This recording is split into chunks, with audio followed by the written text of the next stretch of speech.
नमस्कार दोस्तों, ये video editorial compilation for mains का पार्ट है। आप प्लेलिस्ट में जाके एडिटोरियल की वीडियोस पेपर वाइज और टॉपिक वाइज देख सकते हो। और अगर आप दिसंबर 2019 के बाद की वीडियोस को देखना चाहते हो तो वीडियो के नीचे मौजूद ज्वाइन बटन की सहायता से आप मेंबरशिप को ज्वाइन कर सकते हो। चलिए डिस्कशन स्टार्ट करते हैं। कोविड-19 की महामारी की वजह से हमारे देश में पैदा हुए इकोनॉमिक क्राइसिस के बारे में डिस्कस करेंगे। आप जीएस पेपर 2 और जीएस पेपर 3 के इन टॉपिक्स से आर्टिकल को रिलेट कर सकते हो। देखो, फिलहाल हमारे देश में दो तरह के क्राइसिस इमर्ज होकर आए हैं। एक तो हेल्थ क्राइसिस और दूसरे इकोनॉमिक क्राइसिस। हेल्थ क्राइसिस की बात करें, अभी तक 7 लोगों की डेथ हो चुकी है कोविड-19 की महामारी की वजह से, और इसी वजह से कई राज्यों में लॉकडाउन देखने को मिल रहा है। कई तरह की सर्विसेज सस्पेंड कर दी गई हैं ताकि इस महामारी को बढ़ने से रोका जा सके और ज़्यादा लोगों की जाने जाने से बचाया जा सके। लेकिन देखो, बात करें इकोनॉमिक क्राइसिस की। इकोनॉमिक क्राइसिस ऑलरेडी काफ़ी गंभीर फॉर्म ले चुके हैं, क्योंकि देखो बहुत सारी जगहों पर लॉकडाउन है, फैक्ट्रीज ने काम रोक दिया है, दुकानें बंद हैं, शॉप्स क्लोज्ड हैं, ऑफिसेज, वर्क साइट्स, ये सब फिलहाल के लिए बंद हैं। और इनकी वजह से लाखों मजदूर ऐसे हैं जिनके हाथों में अभी काम नहीं है। फॉर एग्जांपल, महाराष्ट्र में देखा आपने किस प्रकार से लाखों मजदूरों की भीड़ देखने को मिली रेलवे स्टेशंस पर। काम ना होने की वजह से वो जल्द से जल्द अपने होम स्टेट में लौटना चाहते थे, लेकिन अब ट्रेन सर्विसेज भी सस्पेंड हो चुकी हैं। और वैसे देखो, इसके पीछे उद्देश्य जो है सरकार का वो बिल्कुल ठीक है, क्योंकि मान लीजिए कम्युनिटी ट्रांसमिशन अभी हो चुका है कुछ एक्सटेंट तक, खास करके मेट्रो सिटीज़ में। तो ये जो माइग्रेंट वर्कर्स हैं ये अपने होम स्टेट में जाएंगे तो वहाँ भी वायरस जो है वो फैल जाएगा। इसी वजह से सरकार ने इमीडिएट डिसीजन लिया कि रेल सर्विसेज को सस्पेंड कर दिया जाए और फिलहाल जो जहाँ पर है वो वहीं पर रहे, ताकि इस महामारी को बढ़ने से रोका जा सके। बट देखो, अगर हम वर्कर्स के दृष्टिकोण से देखें, वो बेचारे फंस गए हैं। महाराष्ट्र का हम एग्जाम्पल ले रहे हैं। वैसे ये जो सिचुएशन है ये बहुत सारी जगहों पर है। फॉर एग्जाम्पल, गुजरात, पंजाब, हरियाणा, बहुत सारी जगहों पर ऐसी सिचुएशन है। माइग्रेंट वर्कर्स जो हैं वो अपने होम स्टेट में लौटना चाहते हैं। तो हम माइग्रेंट वर्कर्स के पर्सपेक्टिव से देखें, वो फंस गए हैं। महाराष्ट्र में उनके पास काम नहीं है, होम स्टेट में वो लौट नहीं पा रहे हैं, तो वो फंस के रह गए हैं एक जगह पर। इसके अलावा देखो, गेहूं की कटाई अब स्टार्ट होने वाली है। गेहूं की कटाई में लाखों मजदूरों को काम मिलता है, लेकिन इस बार ऐसा लगता है गेहूं की कटाई से भी मजदूरों को ज़्यादा रिलीफ नहीं मिलने वाली है।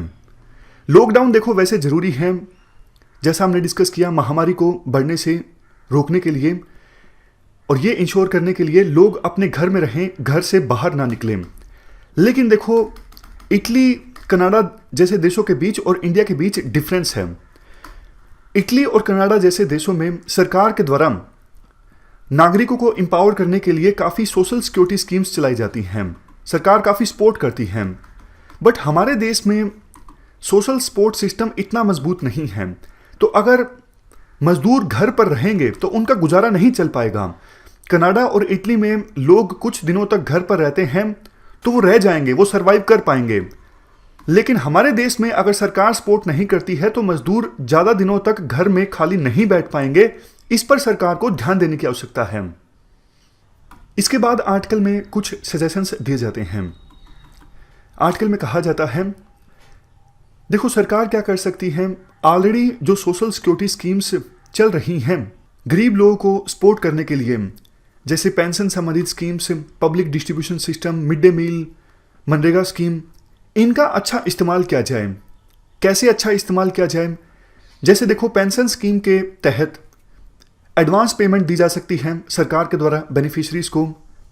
पब्लिक डिस्ट्रीब्यूशन सिस्टम से जो राशन मिलता है ये थोड़ा सा इंक्रीज किया जा सकता है। मनरेगा स्कीम के तहत जिन भी वर्कर्स के पैसे बाकी हैं सरकार के पास, सरकार उनके पैसे जल्द से जल्द लौटाए। और देखो, स्कूलों में मिड डे मील स्कीम के अंडर या फिर आंगनवाड़ी में जो प्रोविज़न होता है कि आप राशन को घर ले जा सकते हो, इसे भी थोड़ा और इन्हेंस कर दिया जाए, मतलब राशन की जो मात्रा है वो इंक्रीज कर दी जाए और डिस्ट्रीब्यूशन को एक्सपेंड कर दिया जाए। कुछ स्टेट्स ने ऑलरेडी इस प्रकार के स्टेप्स लेने स्टार्ट किए हैं, बट देखो बड़े स्केल पे नहीं। अभी भी सरकार इन स्टेप्स के प्रति उतनी सीरियस नहीं है जितनी दिखनी चाहिए। सेंट्रल गवर्नमेंट को भी राज्यों को फिलहाल सपोर्ट करने की आवश्यकता है, क्योंकि राज्यों के पास इतना फंड होता नहीं है कि इन सभी स्कीम्स को बड़े स्केल पे एक्सपेंड किया जा सके। देखो अब इकोनॉमिक क्राइसिस काफ़ी तेज़ी से हमारे देश में इमर्ज हो रहे हैं, तो बड़े बड़े जो कॉरपोरेट ग्रुप्स हैं वो भी सरकार से रिलीफ पैकेज की मांग करने लगेंगे। तो सरकार को ये ध्यान में रखने की आवश्यकता है, जो गरीब लोग हैं उनको ज़्यादा अर्जेंसी से रिलीफ पैकेज की आवश्यकता है बजाय कि कॉरपोरेट ग्रुप्स से।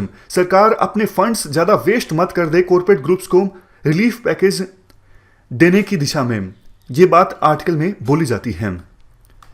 इसके बाद ये बोला जाता है आर्टिकल में, देखो जब लॉकडाउन होता है तो काफ़ी सारी एसेंशियल सर्विसेज भी बंद हो जाती हैं और इसका भी गरीब लोगों पर बहुत ही ज़्यादा बुरा इम्पैक्ट पड़ता है। आप एक छोटा सा एग्जांपल लीजिए, इम्यूनाइजेशन। जो छोटे बच्चे हैं उनको कई तरह के डिजीज से बचाने के लिए वैक्सीनेशन दी जाती है। अब ये जो नॉर्मल सर्विसेज हैं ये भी कुछ समय के लिए बंद हो जाएंगी और इसका सबसे ज़्यादा जो बुरा असर होगा वो भी गरीब लोगों पर होगा।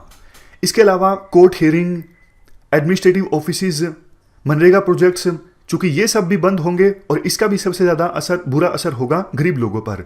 तो सरकार ये सुनिश्चित करे कि ऐसी सर्विसेज जिनके चलने से मेजरली कोई बहुत ज़्यादा खतरा नहीं है, मतलब ऐसा नहीं महामारी बहुत ज़्यादा बढ़ जाएगी ऐसी सर्विसेज के चलने से, तो उन सर्विसेज को बंद ना किया जाए।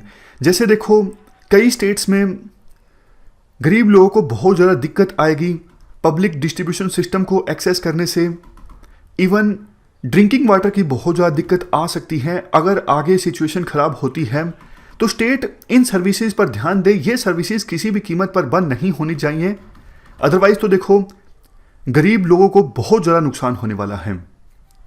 आर्टिकल में एक बात ये भी बोली जाती है, इस प्रकार की सर्विसेज प्रोवाइड करने वाले जो सेंटर्स हैं, फॉर एग्जांपल आंगनवाड़ी है या फिर पीडीएस सोप्स हैं, इन सेंटर्स का इस्तेमाल किया जा सकता है जागरूकता फैलाने के लिए।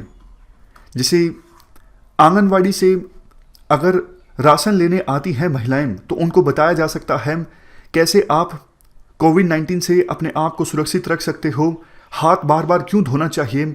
इस प्रकार की जागरूकता पीडीएस सोप्स के थ्रू भी फैलाई जा सकती है। मतलब इनोवेटिव ढंग से इंफॉर्मेशन फैलाने के लिए इन सेंटर्स का इस्तेमाल किया जा सकता है। तो ये हमने पूरा आर्टिकल डिस्कस किया। जीन ड्रीस कहते हैं हेल्थ क्राइसिस कितने ज़्यादा गंभीर हैं ये हमें आने वाले दिनों में पता लगेगा, लेकिन ये हमें पता लग चुका है कि इकोनॉमिक क्राइसिस फिलहाल हमारे देश में काफ़ी ज़्यादा सीरियस है, इसलिए सरकार को अर्जेंट स्टेप्स लेने की आवश्यकता है गरीब लोगों को राहत पहुंचाने के लिए। इस डिस्कशन में फिलहाल इतना ही है। Thank you very much for discussion.